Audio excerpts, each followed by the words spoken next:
Hi guys, ശനിയാഴ്ച രാവിലെ എനിക്കിപ്പോൾ വിചാരിച്ചു ഒരു ബീഫ് റോസ്റ്റ് അങ്ങ് വെച്ചേക്കാം. പിന്നെ ഒന്നും നോക്കിയില്ല, നല്ല അലുവ കഷ്ണം പോലെ ഇരിക്കുന്ന ബീഫ് എടുത്തിട്ടുണ്ടല്ലോ, അങ്ങ് ചെറിയ ചെറിയ പീസായിട്ട് അങ്ങ് മുറിച്ചു. എനിക്ക് സ്വന്തമായിട്ട് മുറിക്കുന്നതായിട്ടോ ഇഷ്ടം, അതാണ് നമുക്ക് ചെറിയ ചെറിയ പീസായിട്ട് മുറിക്കുകയും ചെയ്യാം. ഈ ചെറിയ പീസിൽ മസാല കിടന്നങ്ങ് വേവുമ്പോഴുള്ള ടേസ്റ്റ് ഒന്ന് വേറെ തന്നെയാണ്. അപ്പോൾ അങ്ങനെ മൊത്തം പീസും മുറിച്ച് ഒരു കുക്കറിലാക്കിയിട്ട് അതിലേക്ക് ആവശ്യത്തിന് ഉപ്പ്, ആവശ്യത്തിന് മഞ്ഞൾപ്പൊടി, പിന്നെ കുറച്ച് മുളക് പൊടി, അതിനുശേഷം കുറച്ച് വിനാഗിരി ചേർത്ത് നന്നായിട്ട് ഇളക്കി അങ്ങ് മാറ്റി വെച്ചേക്കും. ഇനി നന്നായിട്ട് ചൂടായ പാനിലേക്ക് വെളിച്ചെണ്ണ ഒഴിച്ച് അതിലേക്ക് അത്യാവശ്യം പെരിഞ്ചീരകം ഇടുക. അതിനുശേഷം നമ്മൾ അരിഞ്ഞ് വെച്ചിരിക്കുന്ന നമ്മുടെ ഇഞ്ചി, ചെറുതായിട്ടരിഞ്ഞ വെളുത്തുള്ളി ഇവ ചേർത്ത് നന്നായിട്ടൊന്ന് വഴറ്റുക.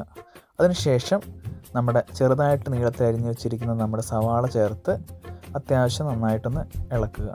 അതിനുശേഷം നമ്മൾ ആവശ്യത്തിന് ഉപ്പ് അതിലേക്ക് ഇട്ട് കൊടുക്കുക. നന്നായിട്ടൊന്ന് വഴറ്റിയതിന് ശേഷം കുറച്ച് നമ്മൾ അരിഞ്ഞ് വെച്ചിരിക്കുന്ന നമ്മുടെ പച്ചമുളക് ഇട്ട് കൊടുക്കുക. പിന്നെ അത്യാവശ്യം കുറച്ച് കറിവേപ്പിലയും ഇട്ട് നന്നായിട്ട് വഴറ്റുക. സവാള നന്നായിട്ട് വഴണ്ടതിന് ശേഷമായിട്ട് നമ്മുടെ മറ്റ് മസാലകളൊക്കെ ചേർക്കുക. അതിലേക്ക് നന്നായിട്ട് വഴണ്ട് കഴിഞ്ഞ് കഴിയുമ്പോൾ നമ്മൾ അത്യാവശ്യം കുറച്ച് മഞ്ഞൾപ്പൊടി, കുറച്ച് മുളക് പൊടി, ഞാൻ കാശ്മീരി മുളക് പൊടിയാണ് കേട്ടോ ഉപയോഗിക്കുന്നത് ഇവിടെ.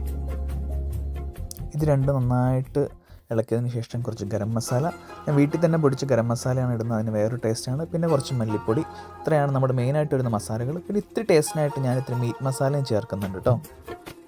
ഇതെല്ലാം കൂടി നന്നായിട്ട് വഴറ്റി മസാലയുടെ മണമൊക്കെ മാറി നല്ലൊരു ടെക്സ്ചർ വരുന്നത് വരെ നന്നായിട്ട് ഇളക്കി കൊടുക്കുക.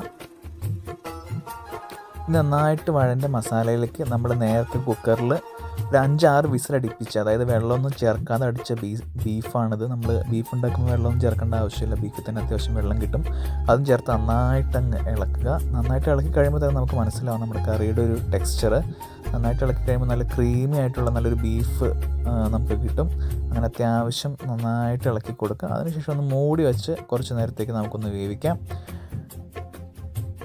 ഇടയ്ക്കിടയ്ക്ക് ഇളക്കി കൊടുക്കാൻ മറക്കരുത്. അതിനുശേഷം എൻ്റെ ഒരു പൊടിക്കൈയാണ് കുറച്ച് പശുവിൻ്റെ പാല് ചേർത്ത് നമ്മൾ ബീഫ് നന്നായി വേവിക്കുക. അപ്പോൾ എന്താണെന്ന് വെച്ച് കഴിഞ്ഞാൽ ചെറു സോഫ്റ്റ് ആവുമെന്നാണ് ഞാൻ പറഞ്ഞു കേട്ടിരിക്കുന്നത്, ഞാനത് ചെയ്യാറുണ്ട്.